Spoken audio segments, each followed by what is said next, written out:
जी जनाब, बिस्मिल्लाहिर्रहमानिर्रहीम। मैं हूं शहजाद हकीम फ्राम शुजाबाद ज़िला मुल्तान से। मुझे आज बात करनी है वज़ीर तालीम से, सेक्रेटरी एजुकेशन से और DHO साहबान एजुकेशन हर ज़िले से।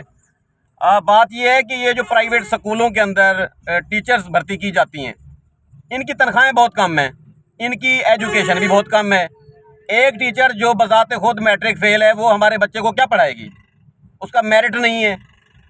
तो कहने का मकसद ये है, एक तो मेरिट नहीं है, ऊपर से ये जो प्रिंसिपल साहबान है उनको तनख्वाह जो है ना बहुत कम देते हैं। मैंने सुना है कि एक टीचर को तो 6,000 रुपये मिलते हैं महीने के। तो 6,000 महीने मतलब 200 रुपये पर डे, तो उसमें वो घर चलाएगी, क्या करेगी? तो मेहरबानी करें, कोई ऐसा निज़ाम होना चाहिए। हुकूमत पाकिस्तान से मेरी गुजारिश है कि इन टीचरों का माली इस्तेहसाल नहीं होना चाहिए, इनको तनख्वाह जो है हुकूमत दे। इनकी जब इनकी भर्ती होती है स्कूलों के अंदर, तो इनका मेरिट भी देखा जाए।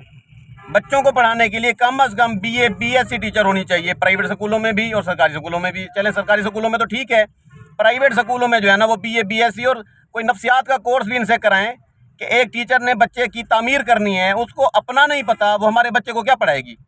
तो इनकी तनख्वाहें बढ़ाएं और इनका चेक एंड बैलेंस हुकूमत के ज़िम्मे होना चाहिए, ना कि किसी प्रिंसिपल के ज़िम्मे कि वो उनको जिनसी इस्तेहसाल भी करे, इनका जिनसी हरासा भी करे, ब्लैकमेल भी करे।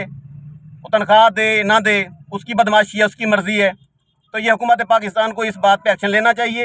ये प्राइवेट स्कूलों में ये जो टीचरें हैं, जो उस्तानी हैं, ये क्वालिफाइड यूँ कहें कि वो एक होता है ना कि हकीम अताई होता है, डॉक्टर अताई होता है, तो ये उस्तानियाँ भी अताई किस्म की भर्ती की हुई हैं इन लोगों ने।